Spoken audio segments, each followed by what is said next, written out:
داغې نه بعد عمده قرور سوال کړی دی چې دا خبره موږ بار بار اورو د علماو نه حدیثونو کې هم کتلې دي چې قرآن به د قیامت په ورځ سپارش کوي د خپل ملګري دپاره او چا چې پې عمل کړی آیا داسې حدیث شتي چې دا قرآن به د هغه چا خلاف ګواهي ورکوي چې چا پې عمل نه یې کړی الجواب اول خو دا خبره یاد ساتئ چې په صحیح حدیثونو کې دا خبره ثابته ده چې قرآن به سپارش کوي د هغه چا دپاره چې چا پې عمل کړي چا یې تلاوتونه کړي چا یاد کړي چا پې ځان پوه کړي د ټولو دپاره سپارش کوي ابو امامه الباهلي رضی الله عنه مشهور حدیث ته په صحیح مسلم کې پیغمبر صلی الله علیه وسلم اقرأوا القرآن فإنه يأتي يوم القيامة شفيعا لأصحابه د قرآن تلاوت کوي دا به د قیامت پر ورځ د خپل ملګري دپاره سپارش کوي او بل حدیث کې راځي امام احمد راوړی دی په نورو کتابونو کې هم شتي الصيام والقرآن يشفعان للعبد يوم القيامة قرآن او روجه دا به د قیامت په ورځ سپارش کوي د دغه بنده دپاره چا چې پې عمل کړی نو قرآن به الله ته دا وایي چې یا الله منعته النوم باللیل یا الله زما د لاسه د شپې د ده خوبونه نه دي شوي ولې تلاوتونه یې کول او چې قیامت په ورځ موبایل وایي چې دی زما د لاسه د خوبونه خراب دوی ټوله شپې پکې ګن بلا کته نو بیا به الله لاسه جواب ورکړي یو دا انسان دی چې د ده خوب ګډوډ شوی دی د تهجدو د لاسه د ده خوب نه کېږي د تلاوتونو د لاسه صحابه کرام مبارک کې راځي رضوان الله علیهم اجمعین چې سحر له به هغوی راووتو د کورونو نه مانځله به رالو دا مخونه به د هغوی زیړو او هغوی به دا پټوله دا خبره چې موږ نه څوک خبر نه شي چې موږ د شپې عبادت کوو بلکل به هغوی دا خبرې چا سره نه کول خو الله به د هغوی په مخونو راښکاره کوله دا کوم سړی چې د شپې تهجد کي نو یوه نښه د ده مخ دی یوه نښه اګر که نښې نورې ډېرې دي یوه نښه دی چې د ده مخ زیړي لکې چې خوب یې نه شوي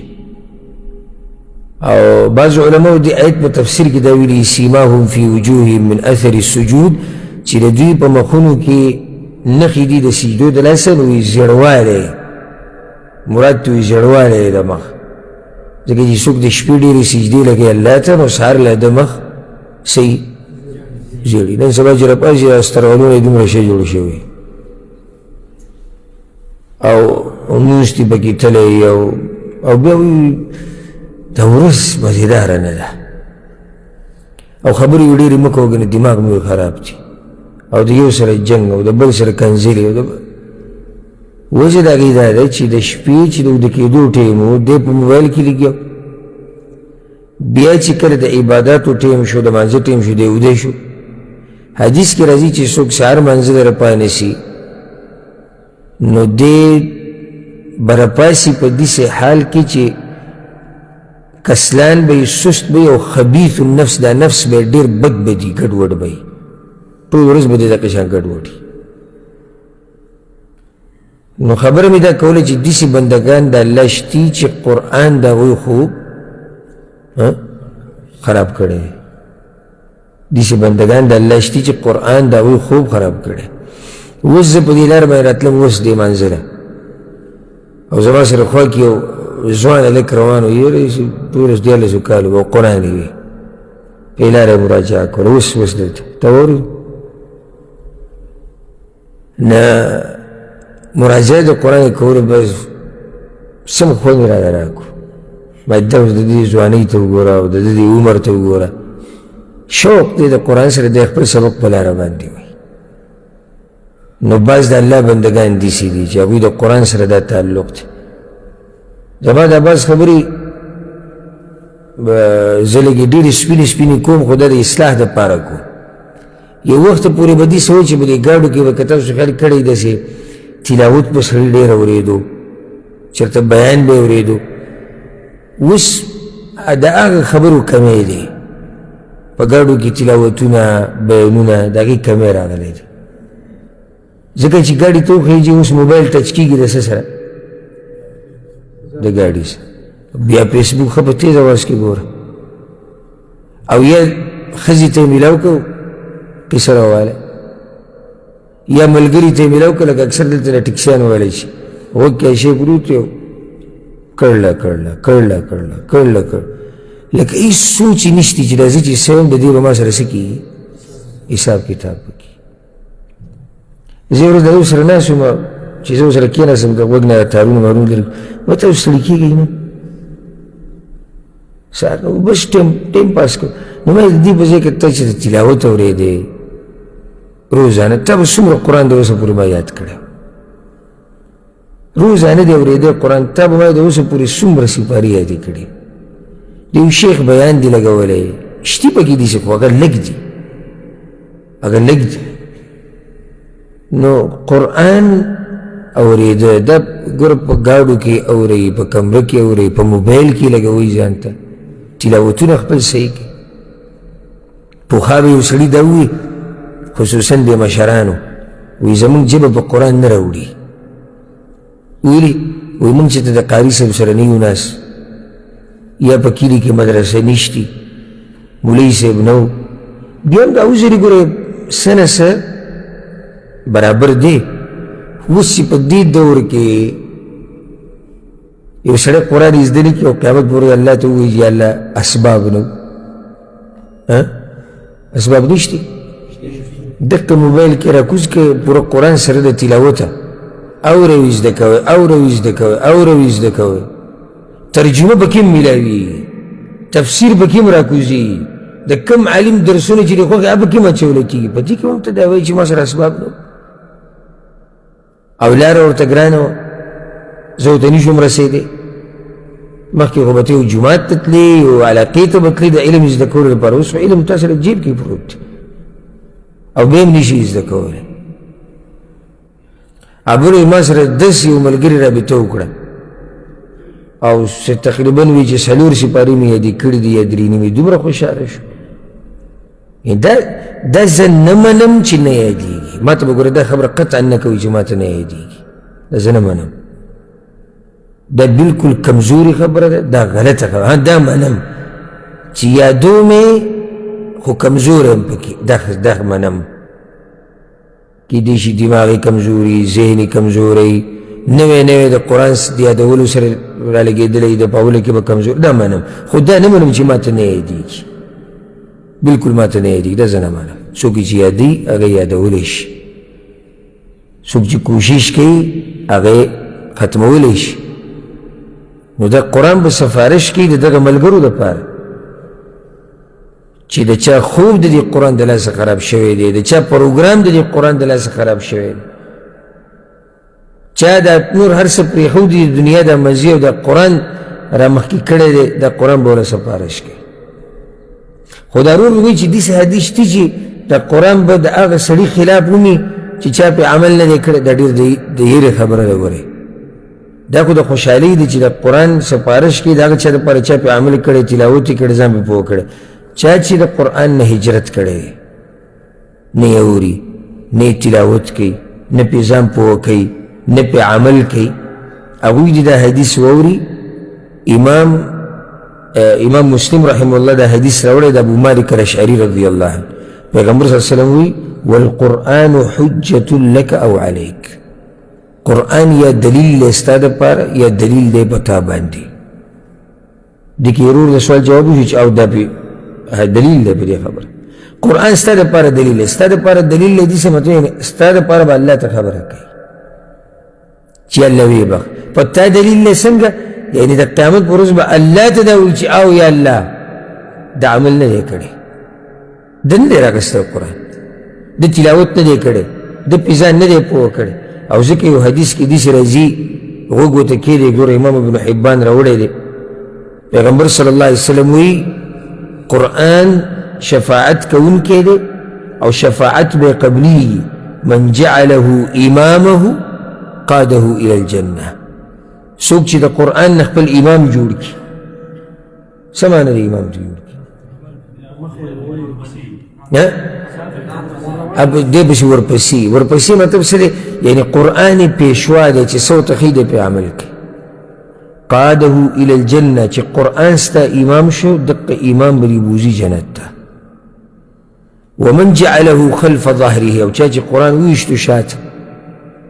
شاته د ویشتو مطلب دا دی چې عمل نه کول، تلاوت نه کول، یادول نشتی، پول پیزان نشتی، اسم نشتی، ساقه الى النار، هم دقه قرآن به جهنم ته بوزي. نو دا خوازی دلیل دی، خوازی دلیل دی په دې باندې چې قرآن صحیح ده. دا هغه چا دپاره به ګویي کوي چا چې ویلی د عمل پې کړی او په هغه چا باندې به ګویي کوي چې چا پې عمل نه دی کړی، ویلی نه دی او ځان یې پې نه دی پوه کړی. دا ورو سوال کړی دی چې زموږ په معاشره کې چې کله واده او نکاح تړلی کېږي نو د هلک د طرف نه د هغه څوک مشر ناسي، ځکه چې د عاداتو د عرف مطابق هلک له حیا ورځي د دې نه چې دی مخامخ شي د خپل سخر سره د ایجاب او قبول دپاره چې زما لور دې قبوله دی نه، دې نه هغه له حیا ورځي. نو زما نکاح هم دغه شان شوي، دا نکاح به صحیح چې زه پکې نه وم او زما د طرف نه پلار یا تره بل ناسي. الجواب اول خو یعنې زه د دغه معاشرې صفت کوم او په دغه معاشره پسې ارمان کوم چې هغه نږدې ختمېدو واله ده، چې په کومه معاشره کې یعنې هلک له حیا ورځي د خپلو مشرانو نه د واده په مسله کې. یو سړی به وایي ولې حرام دي څه دا داسې به زر دا ټکی راواچي ولې حرام دي څه نه حرام نه دي، خو بعض خبرې د ادب او د حیا سره تعلق ساتي. دا زموږ په معاشره کې د وسه پورې اوس کمه شوه او نږدې ورته پورې ډېر زیاته وي چې دا کېدی نه شو چې د واده هلک دی په خپله نکاح کې کښېني که نه کېناستی شو نه شو کېناستی. حیا به وه، څه درانه خلک وو. زموږ والد صاحب د الله وبکي هغه به ماته وي موږ به د خپل پلار په مخ کې ویښته نه شو موږ ګرځولی، ویښته به موږ نه شو موږ ګرځولی، ځکه چې موږ له به حیا راتله چې دی به اوس ووایي چې دی دومره لوی شو چې زما مخ کې ویښته به ګرځي. او وی د واده خاوند به بچي به یې نو دې پلار به راونیو او به ورته کار شو وبه و د ښځې په مخ کې، خو هغه به مجال نه و چې غږ یې کړی. داسې درانه او حیاناک خلک وو. د مور پلار په مخ کې به ښځې ته اواز نه کوو، دا نه دا کار حرام دی یا دغه دی، بیا که خبره ځم دا د حیا او د ادب سره تعلق ساتي. د مور پلار په مخ کې به ښځې ته ولې اواز نه کوو؟ حیا به ولې ورتله، شرم به ولې ورته جو دا مشران ناست دي زه ښځه یادوم. چې مور پلار به کور کې ناست و د هغوی د ناستې ټیم دی به کمرې ته نه تو، حیا به ولې ورتله چې دا مشران ناست دي اوس به دوی وایي چې دی دومره لوی شي زموږ په مخ کې ځي ښځې خواله. دا ښځه به د خاوند خواله نه راتله، مړې که خو دا به نه راتله، هغې له به حیا ورتله د خوا سر نه. او داسې نورې ډېرې خبرې او نن سبا چې حالات ویني د دې خلکو د دې ځوانانو چې یو سړی د مور پلار په مخ کې پروت یو سندره یې لګولي او فلم یې لګولی او ډرامه کې دا وشو دغه کې دا وشو دغه حیا د کوم ځای نه راسي. او د مور پلار په مخ کې د ښځې سره هغه خبرې کول چې هغه مناسب نه وي، او یو خو د کار خبره ده، د فایدې خبره سړی ښځې ته وکړي داسې وکړه داسې وکړه تا ته ما ویلو تا ولي، دا عامې خبرې.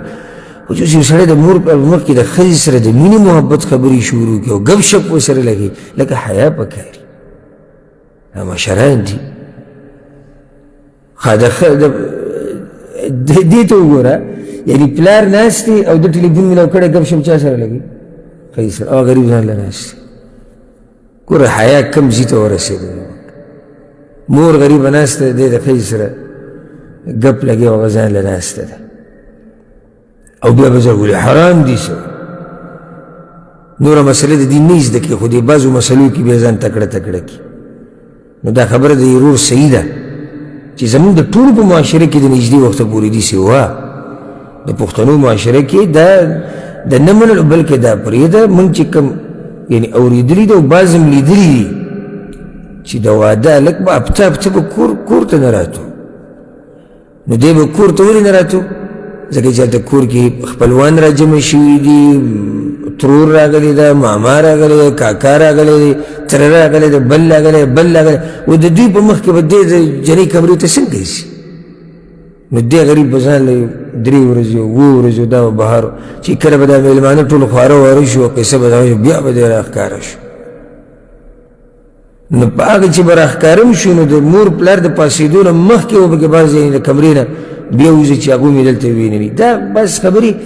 صحیح ده چې شریعت کې یعنی ناروا نه دي خو دومره ده چې بس دا د حیا سره تعلق ساتي ضرورت ته حیا ته او درون خوی ته نو دا روږي چې زه په خپله نکاح کې نه او زما له طرف نه پلار او نکاح وشو دا به جایز یو که نه الجواب وکالت په عقد د نکاح کې دا بلکل جایز دی وکالت څه ته وایي چې ته د خپل طرف نه وکیل وټاکي نو که چېرته یو سړی په خپلو خپلوانو کې لازم نه دی چې پلار دي لکه یو سړی دی رور یې وکیل کو تره یې وکیل کو ماما یې وکیل کو بل څوک یې وکیل کو دا جایز دی یا لکه بغیر د وکالت نه علاقه کې یو عادت دی چې د هلک د طرف نه پلار کینی نو دا په دې عرف کې دا وکیل دی یا رور کینی یا تره کینی نو وکالت بالکل جایز دی او په دې سره نکاح صحیح ده لکه اسی زه به یو خبره ذکر کوم کله نه کله داسې چې سړی لري یا په سفر باندې یا بل څه وزري لکه پیغمبر صلی الله علیه وسلم ته ګوره عمرو بن امیه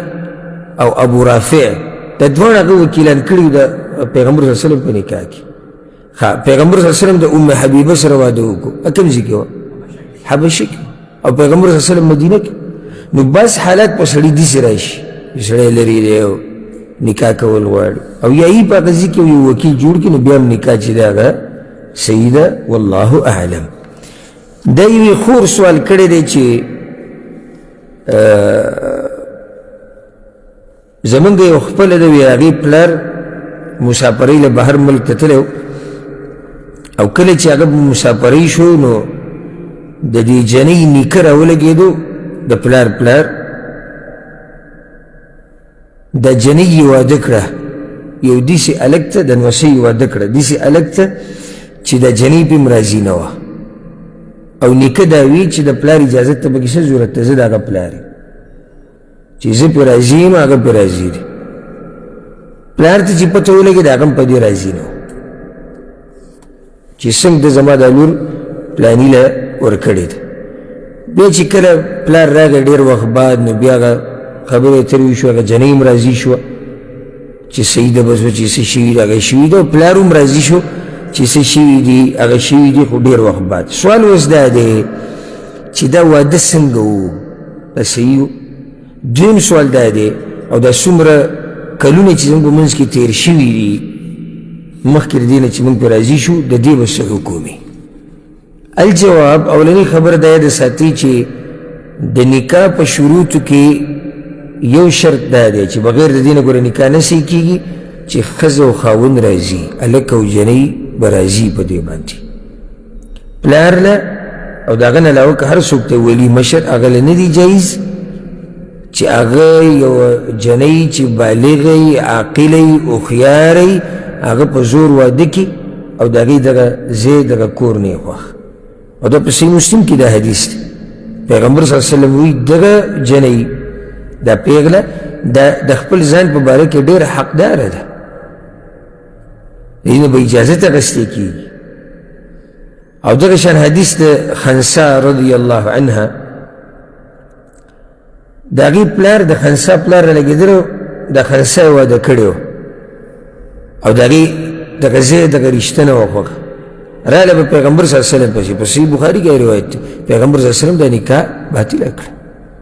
چې دا پې نه راځي نو کله چې د عقد د بغیر د جنۍ د رضا نه وشي نو دا واده د نکاح صحیح نه ده د نکاح صحیح نه ده دویمه خبره دویم شرط د نکاح دپاره هغه دا دی د جنۍ دپاره چې د ولي اجازت به پکې او یا د ولي وکیل او حدیث کې راځي امام ابو داود راوړی لا نکاح الا بولي د زنانه نکاح نه کېږي مګر د ولي په اجازت سره نو د زنانه په واده کې د زنانه رضام شرط دی او د ولی رضا کېدل هم شرط دی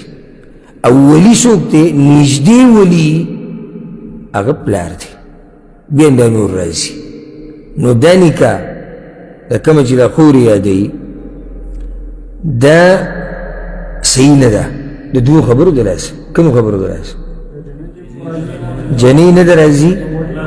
ولی نه دی راځي نیکه له تره له رور له دوی له نه دي جایز چې د یو جنۍ پلاري او دوی دې راولېږي هغه دې واده کوي ولي او مونږ تاسې هم پته د هغه راځي نه د هغه نه به تپوس کړي دې څه مطلب چې مونږ ته پته چې هغه راځي نو دا نکاح صحیح نه وه اوس به څه کوي وایي چې اوس هلک کوم هلک سره چې واده شوی دی جنۍ پې هم راځي ده اوس ځکه چې زما وخت پکې تېر شو او هغې پلار هم راځي دی نو اوس دا دې وکړي چې دا عقد دې بیا نوی کړي د نکاح د عقد دا دې نوی کړي او بیا دې پکې ایجاب او قبول شي د نکاح دې نوي کړي انشاءالله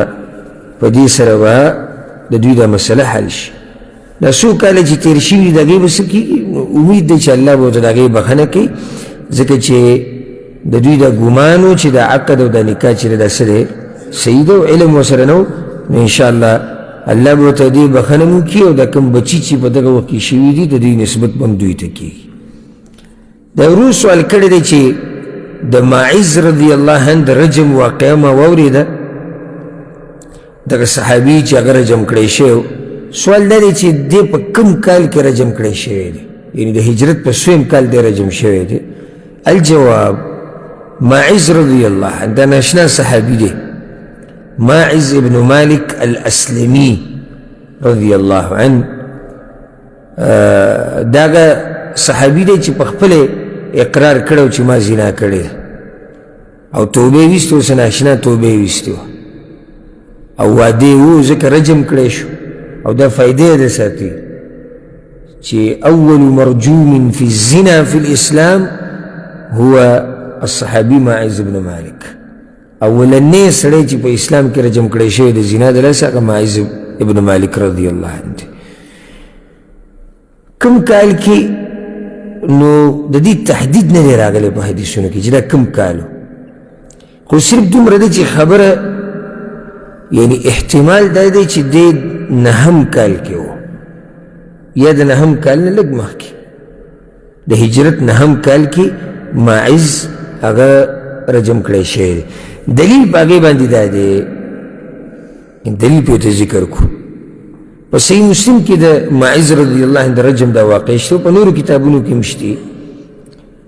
چې ماعز راغی په پیغمبر صلی الله علیه وسلم پسې یا رسول الله طهرني ما پاک کا پیغمبر صلی الله علیه وسلم ورته تباه شي ویحک هلاک شي لاړ شي بس توبه وباسه الله ته واپس شي پیغمبر صلی الله علیه وسلم چې اوس په ځان پرده واچو قال فرجع غیر بعید واپس راغی لږ وخت بعد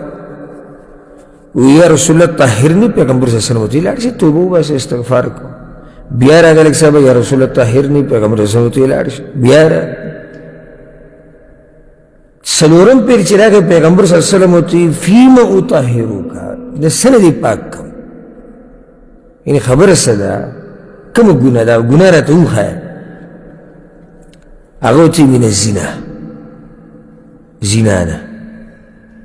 پیغمبر صلی الله علیه وسلم ابيه جنون ملګرو ته سره ونه شي خو ماعز رضی الله عنه خسړې ګوره کړه د نیک انسان نه هم خطا او ګناه وشي ځکه چې انسان کمزور دی خو هغه داسې نیکان خلک نه وو لکه چې ګناه ته وشو بیا بس نور پسې بیا کوه نه هغوی به ګناه کېدی شو د هغوی نه ځکه چې انسانانو صحابه کرام خو چې ګناه به ترې وشوه دکه به د هغوی ګناه وه بس او بیا به ټول عمر له په دې پښیمان او په څه طریقه به معاف کېږي او الله به څنګه راضي کېږي دا به د هغوی سوچ یو سړی چې په خپل راضي پیغمبر خو چې ما رجم کړه ده به څه ایمان یې کړه ابيه جنون دا سړی لیونی خو نه دی نه صحابه کرامو یا رسول الله لیونی نه دی پیغمبر صلی الله علیه وسلم یا شرب خمرا کې دې شراب اسکري په نشه کې نو فقام رجل فاستنكهه یو سړی پاسې د خوله ولا بین کړ وینه یا رسول الله شراب یې نه دي څښلي. پیغمبر صلی الله علیه وسلم ورته ازانوي ته زنا دې کړې ده؟ وی او زنا مې کړې ده. فامر به فرجم، پیغمبر صلی الله علیه وسلم امر وکړو دی رجم کړی شو. او ځکه پیغمبر صلی الله علیه وسلم بیا دا ووی کله چې دی رجم کړی شو نو پیغمبر صلی الله علیه وسلم دې ملګرو ته دا ووی چې استغفروا لماعز، د ماعز دپاره بخښنه غواړي. ملګرو دا ووی غفر الله لماعز ابن مالک، الله دې وبخي. پیغمبر صلی الله علیه وسلم وی لقد تاب توبة لو قسمت بين أمة لوسعتهم. ماعز داسې توبه ویستې ده که په یو امت ته تقسیم کړه د هغه ټولو به پوره وي، د پوره یو امت به د توبه قبوله شي، د توبه به د هغوی کافي. مقصد څه دی؟ بیا وایي چې یو زنانه راغله د غامیدي قبیلې د ماعز د قیسې نه څه وخت بعد، وی هغې وایي چې یا رسول الله ما پاکه که. پیغمبر صلی الله علیه وسلم واپس کړه، بیا راغله وی یا رسول الله زنا مې کړې ده په خېټه مې بچی. پیغمبر صلی الله علیه وسلم واپس کړه وی چې دی وشي. بیا راغله بیا ورته پیغمبر صلی الله علیه وسلم وی چې پی دی وسکي او 2 کاله پورې چې به خپله روټۍ خوري. بیا راغله او بیا امر وشو، بیا څه شوه؟ هغه رجم کړی شوه. هغه غامیدي قبیلې والا زنانه هغه هم رجم کړی شو. یو سړی وایي چې په دې کې څه دلیل دی؟ دا خو قیسه ختمه شو. دلیل دا دی چې پیغمبر صلی الله علیه وسلم د زنانې چې کله واپس کولې یو څو پیرې د غامیدي قبیلې وایي ورته وی یا رسول الله ښکاري داسې لکه د ماعز په شان چې مې واپس کړې را واپس کړې. د دې نه دا واضح شو چې د ماعز قصه د دې نه مخکې ده او دې ته نږدې ده. نږدې ورته په دې ځکه چې هغې دغه یاد کړو او د دې نه مخکې ده خو واضح ده. او دا یقیني ده چې دا غامیدي قبیلې د زنانه چې د په 9 کال کې رجم کړی شوې ده. نو نتیجه دا راووته چې ماعز کم کال کې رجم شوی؟ 9 کې یا د 9 نه لږ مخکې، همدقې خوا کې دی. والله اعلم. دا یو ورو سوال کړی دی او دا ناشنا خبره ده. وی دا بعض خلک وایي چې پیغمبر ویلي دي چې سعودي عرب ته صرف حج او عمرې راځي او کارونه له مه او بیا به تاسو دې خلکو ته دا خلک بد اخلاقه دي، بیا به ورته کنځلې کوئ. دا خو په دې څو بیانونو کې منځ منځ کې بیمارات کړی، خو دا یو ورو سوال کړی دی نو چې د سوال جواب کې به راشي. نو دا خبره صحیح ده. الجواب دا د پښتنو جوړ کړی شوی حدیث دی. دې ته مډرن پښتون وایي. د پښتنو جوړ کړی شوی حدیث دی او پښتانه پرې عمل نه کوي. چا چې جوړ کړی دی هغوی پرې عمل نه کوي. جاز کې به ناسي وایي زه به د سعودي عرب اخیستې او په جاز کې به دا حدیث وایي. مزدورو له مځې او را رواني او بیا چې راوړي 2-3 ګونه نور راولي وایي مزدورو له مځې بیا ټول خاندان راواړي. 80 کاله عمر یې پروت وي، بابا نه ځي کلي ته یاره به یې ګورو که لږه او دا حدیث کې راغلي چې ګورې دغه له به نه ځي مزدورو له. د کوم ځای نه دا حدیث راوړی دی دا نه څه رښتیا نه خپېش دي. په پیغمبر صلی الله علیه وسلم باندې دروغ تپوي، الله نه یره پکار ده. بله دا چې د سعودي عرب د پیغمبر صلی الله علیه وسلم په زمانه کې و چې هغوی سعودي عرب ته مه ځي. په هغه ټیم کې خو به دې علاقو ته به حجاز وي، نجد به وي، دا خو به علاقې په دې مشهورې داسې ملک نه و چې سعودي عرب به ورته ویلی کېږي. خو وروسته سعودي عرب بیا یو ملک شو. بله خبره ده چا دا خبره کړې ده چې دا بد اخلاقه دي ټول؟ په چا ویلي؟ او ظلم او زیاتې دي. هر قوم کې ښه او بد دشتي. ولې زمونږ پښتانه لرې به نه ځو؟ دا دلته چې کم لږ مال ولا الله ورکړی دی په دوی کې دا کم چې ټیکهداران دي یا مشران دي د خلکو سرمنې نه دی ویستې،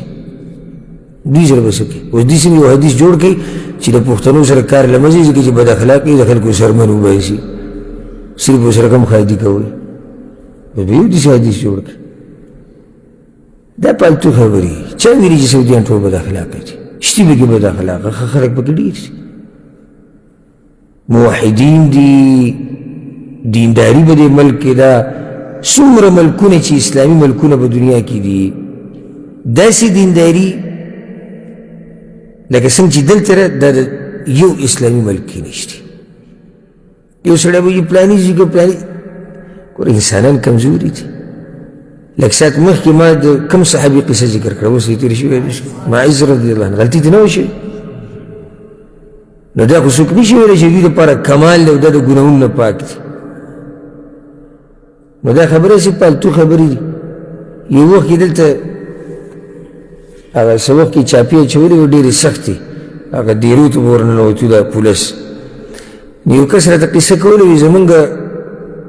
یو انډیوال وي هغه شین غوندې کې ډرام نه هغه دغه چې پکې لګي دا بیلټیانې وي په هغې کې پټ شوی وي. هغه هم بیا دوه درې ورځې بعد موږ سره مجلس کې ناست ډوډۍ مو خوړی وي دا حدیث یې بیانوي چې مزدور وله بسې همت هیچ ته خبر اوس په ډرام کې ناست وي. یعنې دا حدیث چې کوم تاسو جوړ کړی دی خو بیا په عمل هم نه کوې کړی. ته خو د لمنډه ډرام ته کوز شوې چې ومې نه نیسي. داسې پالتو خبرې او د الله نه یره پکار ده، دا معمولي مه ګڼئ. په دې باندې ګوره لوی جرم دا دی چې یو سړی په الله باندې دروغ جوړ کړي او په پیغمبر صلی الله علیه وسلم باندې. اخرنی سوال به د ورور والو د پاڼې دلته پرېښودې ده او د دې خبرې جواب به وکړو. اګر سوالونه ډېر دي په دې به اکتفا وکړو. دا روز سوال کړی دی چې یو کس راته د ملک نه ټلیفون وکړو چې زما پلار دی او هغه الله ورته د توحید عقیده نصیب کړې ده، د سلفیت قرآن او حدیث تابعداري، خو لمونځ په کور کې کوي، جومات ته نه ځي او وایي چې دې ټولو مریانو پسې لمونځ نه کېږي. کیرو خلکو ورته نصیحت وکړو خو هغه یې نه مني او هغه وایي چې زه د ابو حسان نه علاوه د بل چا خبره نه منم. نو ته ورته نصیحت وکړه. نصیحت دا دی ګوره اول خو الحمدلله چې الله سبحانه وتعالی چاته د کتاب و سنت عقیده نصیب کړي، د سلفیت، د توحید او د پیغمبر صلی الله علیه وسلم د تابعداري. دا خبره یاده کوي چې د دې مطلب دا نه دی چې یو سړی ځان ته سلفي نه وي یا ځان په یو مذهب پورې تړي یا ځان په یو تنظیم او جماعتونو پورې تړي دی به کافري. دا خو موږ نه دي ویلي دا کافران دي. زمونږ په ملکونو کې چې څومره امامان دي په جوماتونو کې د سلفیانو نه علاوه هېڅ چا دا نه دي ویلي دا کافران دي. خو که چېرته تا ته یقیني پته ولګېده چې د پلاني جومات د امام چې دی د ده عقیده شرکیه کفریه ده بیا پسې لمونځ مه کوه. دا خو راته موږ ښه صفا وایو. نو سړی به دا وایي چې بدعتي دی. موږ قانون به ذکر کړی څو څو پېرې دا سوال زموږ نه شوی چې بدعتیانو پسې لمونځ. موږ دا وایي چې بدعت په دوه قسمه، یو هغه بدعت دی چې د هغې د لاسه سړی کافر کېږي، په داسې امام پسې به لمونځ نه کړي. لکه اوس یو سړی چې قبر ته سجدې لګوي بدعت یې وکړو که نه؟ خو دا بدعت هغه بدعت دی چې سړی کافر کوي یا نور شرکیه خبرې کوي. یو هغه بدعت دی چې هغې د لاسه سړی نه کافر کېږي. نو دلته به څه کې؟ دلته به کېده که چېرته خوا کې بل داسې امام وي چې هغه د ده نه غورئ بدعاتو نه پاکي یا بدعات یې د ده نه کمي او هغه جومات ته تله اساني، نو بیا هلته منزله تله پکار دي. ځکه چې څومره په تقوادار او په دینداره امام پسې لمونځ کې دومره ستا د منځه به خوني. او که چېرته دغه علاقه کې بل جومات نه یا بل جومات ته تله ګراني مشقت پکې، نو بیا به هم په دغه بدعتي پسې لمونځ کې هغه بدعتي پسې چې هغه په داسې بدعاتو کې واقع دی چې د هغې د لاسه کافر کېږي نه. لکه مثال کې د منځه نه بعد اجتماعي دواګانې کوي او په دې تندي باندې د لاس یې ښوده، نور داسې بدعات او خرافات د دې مړو پسې د ختمونه او په قبر باندې تلاوتونه او د اسقاطونه، د هغه بدعات دي چې دې د لاسه سړی کافر کېږي نه. او بل جومات نشتي یا شتي خو هغې ته تله اسان نه دي، نو بیا به هم په ده پسې شاته لمونځ کوي. موږ چېرته دا نه دي ویلي چې څوک چې ځان ته سلفیان نه وي دا کافران دي، نه. د دغه امامانو تفصیل دا دی بدعتیان دي. اوس وګوره بدعت هغه بدعت دی چې سړی پرې کافر کېږي، نو که چېرته هغه بدعت کې واقع نو د هغه خپل لمونځ نه کېږي، نو شاته پسې د چا څنګه لمونځ کېږي؟ په خپلو ځایونو کې دې خبرې دلایل ذکر شي. دویمه په داسې بدعت کې واقع دی چې دلاسه نه کافر کېږي ضرورت په وخت کې به د بسې لمونځ کېږي او دا د دې رور د والد صاحب چې دی دا طریقه سراسر غلطه ده دا طریقه غلطه ده بلکې په کار دی چې لاړ شي لمونځ وکړي او هلته خلکو ته نصیحت وکړي او دعوت وکړي چې الله دا وایي پیغمبر دا وایي دا منل پکار دي د قرآن او حدیث تابعداري پکار ده دله دا پکار دي او دا کومه طریقې چې ده نو دا غلطه ده دا صحیح نه ده الله سبحانه وتعالی دې موږ ټول له توفیق راکړي قرآن او حدیث باندې د عمل کولو په دې به اکتفا وکړو د باقي سوالونو جوابات به پر روان نشیز کې کوو هذا والله أعلم وصلى الله وسلم على نبينا محمد وعلى آله وصحبه أجمعين